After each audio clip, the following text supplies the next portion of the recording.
Nous sommes à l'entrée du Vieux-Lille, au bout de la rue Escarmoise et de la rue Basse, juste derrière moi. Plus exactement, nous sommes rue Thiers.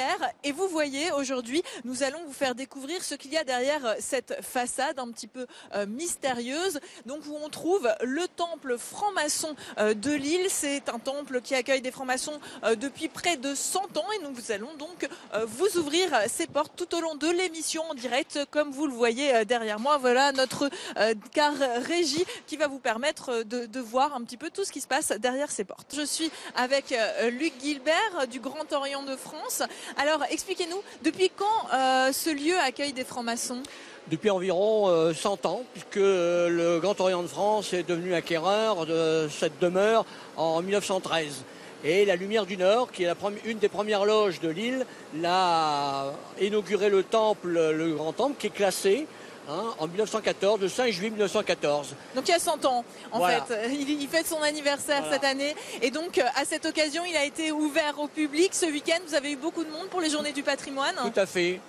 La Lumière du Nord et l'association qui gère le temple ont reçu près d'un millier de visiteurs qui se sont intéressés à la fois à la franc-maçonnerie, au Grand Orient de France en particulier, et aussi à toute l'histoire maçonnique de la ville.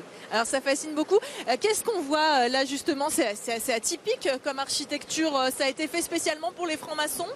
Oui, je pense que c'était fait pour les francs-maçons à cette époque-là, puisqu'on revoit la pyramide qui est en forme de triangle, qui est la parfaite égalité entre les deux, et puis la statue qui donne une lumière qui rayonne sur l'humanité. Donc c'est la vérité qui essaie d'éclairer le monde. Il y a beaucoup de symboles dans la franc-maçonnerie. Tout à fait. Vous allez nous expliquer ça tout à l'heure. Les colonnes aussi, ça a une importance. Tout à fait, oui, tout à fait. Ça ressemble à un temple. Vous savez, dans le temps grec et même aussi dans la période romaine, les temples avaient un certain nombre de colonnes et tout ont une signification. On se réfère d'ailleurs au temple de Salomon, qui est le symbole maçonnique par excellence. Alors justement, on va pouvoir visiter tout à l'heure le temple. Alors on va vous montrer d'abord quelques images un petit peu en détail de cette façade. Vous allez pouvoir voir les images et nous allons pendant ce temps-là passer de l'autre côté pour pouvoir ouvrir la porte de ce fameux temple. Alors combien de francs-maçons se retrouvent ici ? Écoutez, il y a environ un millier de francs-maçons dans la métropole lilloise. Et un peu plus d'un millier. Et ici, régulièrement, il y a environ entre 500 et 800 maçons, toutes obédiences confondues, qui viennent travailler 2 fois par mois, ce que l'on dit au progrès de l'humanité, c'est-à-dire d'abord se ressourcer soi-même, pour essayer de se perfectionner. Ensuite, sur une réflexion à travers les symboles, mais aussi à travers la société, sur les problèmes de société, pour tenter de l'améliorer. Ça y est, on ouvre la porte du temple. Donc, c'est un joli lieu. On voit l'escalier maintenant. Et on va vous montrer donc dans quelques instants à quoi ça ressemble à l'intérieur, comment on fait pour entrer en maçonnerie. Et puis, vous allez nous parler justement des travaux des francs-maçons dans quelques instants, Christine. Et oui, nous sommes entrés dans le fameux temple des francs-maçons. Nous avons descendu quelques marches et nous voilà donc au niveau inférieur avec Luc Guilbert. Alors expliquez-nous, comment on entre en maçonnerie ? Il y a 2 manières de rentrer en maçonnerie. La première, c'est de faire une démarche personnelle. On écrit au siège du Grand Orient de France à Paris, qui, elle, renvoie la demande vers un conseiller de l'ordre de la région et qui cherche une loge qui pourrait correspondre aux profanes. Ou alors, il y a aussi un maçon qui a, dans son entourage, repérer, si je puis dire ainsi, quelqu'un qui pourrait nous rejoindre, auquel cas il essaye de le faire venir. Et ensuite, il y a toute une procédure administrative qui est de déposer un dossier, il y a des enquêtes qui sont faites, et puis ensuite il est convoqué à ce qu'on appelle le passage sous le bandeau. Et si le vote à l'issue de ce passage sous le bandeau s'avère positif, à ce moment-là, il est à nouveau convoqué pour... Et alors comment ça se passe ? Du coup, vous nous montrez ? Oui, bien sûr. Alors la première des choses, c'est d'abord le cabinet de réflexion. C'est un endroit qui va permettre aux profanes d'écrire son testament philosophique. C'est-à-dire qu'il va être là pendant un certain temps, dans un endroit seul. Donc si on est passé sous le bandeau, après on a le droit de si le vote est revenu favorable. Si c'est favorable. Du coup, on arrive ici. Voilà. Et on doit. Alors comment ça se passe ? Combien de temps ça dure ? D'abord, ça se passe un certain temps, ça dépend hein, De l'inspiration. D'une part, mais aussi des travaux qui sont effectués en loge pendant cette période-là. Hein. Donc il aura à répondre sur les rapports qu'il a envers lui-même, envers la société, envers la famille, envers la patrie.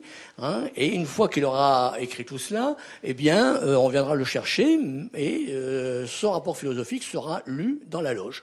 Et ensuite, il passera dans les épreuves de l'initiation. Là, qu'est-ce qu'on voit? Alors là, vous voyez un sablier pour le temps, une tête de mort, bien sûr, mais ça, c'est pour, j'allais dire... C'est assez impressionnant, ça, quand même. Oui. Mais en fait, c'est pour dire on meurt à un monde profane pour renaître à l'initiation pour devenir un nouvel être. D'où l'idée qu'on soit un petit peu dans le noir, enfermé. Voilà. Alors vitriol, bien sûr, c'est pas la formule alchimique que l'on connaît habituellement, mais ça veut dire visite l'intérieur de la terre et tu trouveras la pierre cachée. Et alors, pourquoi du pain? Du pain, c'est parce que c'est la cesse, c'est parce qu'il faut, avant de partir sur un chemin, eh bien, se nourrir, mais de manière simple. Il y a une bougie aussi, ça représente quelque chose? Ça nous éclaire le chemin.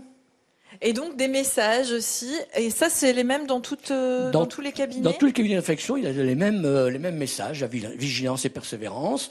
Hein, si tu persévères, tu seras purifié par les éléments, tu sortiras de la mine des ténèbres, tu verras la lumière. Donc c'est toute une démarche de réflexion qui doit s'inspirer le profane, qui va venir ensuite passer les épreuves de l'initiation. Merci de nous avoir fait découvrir ça. Et donc, on continue encore la visite avec le temple dans quelques instants. On n'a pas eu besoin de plancher dans le cabinet de réflexion pour monter au premier étage ici du temple franc-maçon. Alors, qu'est-ce qui se passe ici dans ces salles, hein? Bon, d'abord, premièrement, c'est le profane, quand il sort de la cabinet de réflexion, d'abord les yeux bandés. Il ne doit pas voir ce qui se passe dans les lieux. On est des privilégiés, alors. Ni reconnaître des personnes qui sont dans la loge. Alors, tout le temps de ces voyages initiatiques, il aura les yeux bandés. D'accord. Bon, nous, on n'a pas les yeux bandés. Ici, il se passe quoi dans ces jolies salles? C'est des réunions?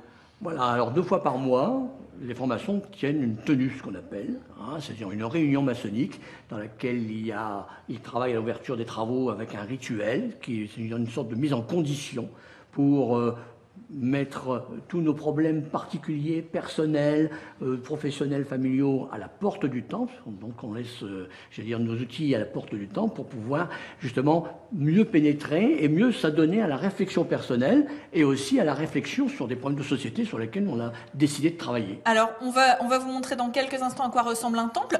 Mais alors ici c'est un joli bâtiment, c'est un hôtel particulier avant de devenir un temple franc-maçon? Tout à fait. Cette maison a une histoire, une très grande histoire. Il y a diverses associations, notamment, on dit qu'à une certaine époque, c'était une maison demi-mondaine. Ça veut dire quoi, ça? Bon, écoutez, à ce moment-là... Qu'il y avait des hommes qui venaient ici, c'était une maison close un peu, non? On peut pas dire ça? C'est ce que l'on dit, c'est ce que dit l'histoire. Bon, d'accord, donc il y a eu déjà beaucoup d'hommes, mais maintenant il n'y a pas que des hommes qui sont ici, puisque les loges s'ouvrent un petit peu aux femmes aussi. Il y a des obédiences mixtes, on en parlera tout à l'heure, mais le Grand Orient de France, depuis 3-4 ans, accueille des sœurs, c'est-à-dire des femmes également, dans ces loges. Alors justement, il y a combien d'obédiences qui sont ici dans ce temple? Environ 9 obédiences qui travaillent dans ce temple de Lille. D'accord, donc vous partagez en fait les locaux et le temple. Et les temples. Alors là, on va retrouver Sabine, qui est une des sœurs. Alors vous faites partie de l'obédience qu'on appelle du droit humain. En quoi ça consiste exactement? C'est quoi la différence entre les obédiences? Alors vous avez des obédiences purement masculines, des obédiences féminines, la Grande Loge féminine de France, et les obédiences mixtes. Le droit humain, par exemple, dont je fais partie, la Grande Loge mixte de France, la Grande Loge unifiée. Et donc, nous accueillons les frères, les sœurs ici, dans ce temple, que nous partageons avec le Grand Orient. Alors, qu'est-ce qu'on voit comme symbole, là, par exemple? Alors là, vous avez la Lune, le Soleil, vous avez un delta. Et là, les différents plateaux où se placent les officiers pour les tenues. Ça correspond à quoi, en fait, là, par exemple, le symbole? Alors, c'est un œil. C'est un œil, on va dire que c'est l'œil de la connaissance. D'accord. Donc, il y a beaucoup de symboles dans un temple comme celui-ci. Là, par exemple, on voit des étoiles. Des étoiles. Ça correspond à quoi? Alors, pour montrer que la maçonnerie est universelle. Et donc, là aussi, pareil. La voûte étoilée, oui, voilà. Et donc ça, c'est pour dire quoi? Qu'il n'y a pas de limite. Il n'y a pas de limite à la maçonnerie. D'accord. Donc mais bon, disons que chacun va pouvoir aussi mettre ce qu'il veut derrière certains symboles. Hein, moi, je vous donne le plus pensé, quoi, on va dire, pour l'instant. Voilà. D'accord, ça constitue aussi des travaux, donc de parler de toute cette symbolique. Et donc, Christine, dans quelques minutes, on va vous montrer un autre temple bien plus impressionnant, le plus grand.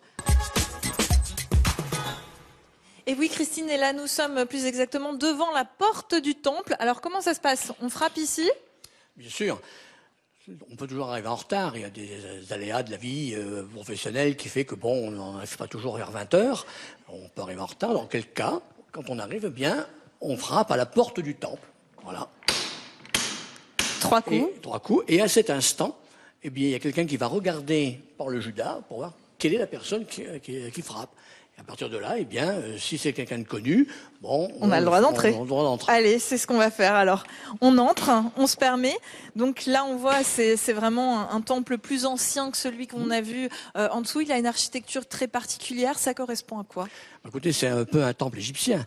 Hein, c'est la période napoléonienne qui a été en vogue à l'époque, là, au début du siècle, et qui a inspiré un peu tous les architectes pour la construction des temples. Notamment Albert Barre, qui a rénové l'ensemble de cette demeure en temple maçonnique. C'est un architecte lillois bien connu. Voilà, l'architecte lillois bien connu, qui avait d'ailleurs fait la piscine de Roubaix. Et qui est aussi franc-maçon. Qui est aussi franc-maçon. Et on retrouve les pierres dont on n'a pas parlé tout à l'heure. Ça correspond à quoi? Alors là, vous avez la pierre brute. Puisque nous sommes tous des pierres brutes. Nous venons en maçonnerie pour nous perfectionner, pour nous rendre meilleurs, de manière à ce que, à chaque fois qu'on rencontre quelqu'un, on se perfectionne au regard de l'autre. Voilà, dans la confrontation des idées. Donc une pierre pour taillée. devenir une pierre taillée. Et ça met un certain temps. Hein. Et j'imagine. Et alors, maçon, justement, le terme de maçonnerie, ça a un rapport avec tout ça? Bien sûr, le maçon, c'est celui qui construit une demeure, un immeuble, une maison. Mais nous, maçons, nous nous construisons nous-mêmes. C'est-à-dire nous construisons notre propre temple intérieur. Et ça existe depuis quand, la maçonnerie? Écoutez, ça remonte déjà, ça a commencé à Londres dans les années 1600, c'est arrivé en France dans les 1715, et ensuite vers 1720, il y a d'abord une grande loge de France qui réunissait quelques loges parisiennes, pour devenir ensuite vers 1723 le Grand Orient de France. Et vos travaux deviennent quoi alors? Alors nos travaux, eh bien, dans un premier temps, si vous voulez, tous les ans, nous avons des questions à l'étude des loges qu'on appelle. Donc sur des problèmes de société qu'on choisit. Et lorsqu'on a terminé ce travail dans l'année, c'est transmis dans une commission régionale qui fait la synthèse de cette question sur toutes les loges. Et qui transmet au plus haut niveau de l'État? On transmet. Alors, d'abord, on transmet au Conseil de l'ordre, qui va le soumettre au convent, ou tout au moins donner l'information. Alors, il nous appartient ensuite au Conseil de l'ordre de le transmettre. Et si jamais c'est transmis, alors est-ce que ça devient des lois parfois? Est-ce qu'on peut dire quand même ça peut devenir des lois. Il y en a une, par exemple? Il y a un exemple bien sûr, de quelque vous avez chose? par exemple la loi sur la contraception. Ça vient des francs-maçons. Ça vient des formations. Disons, c'est une réflexion qui a été menée dans les loges et qui a été prise en compte par le pouvoir politique. Eh bien, merci beaucoup pour toutes ces explications.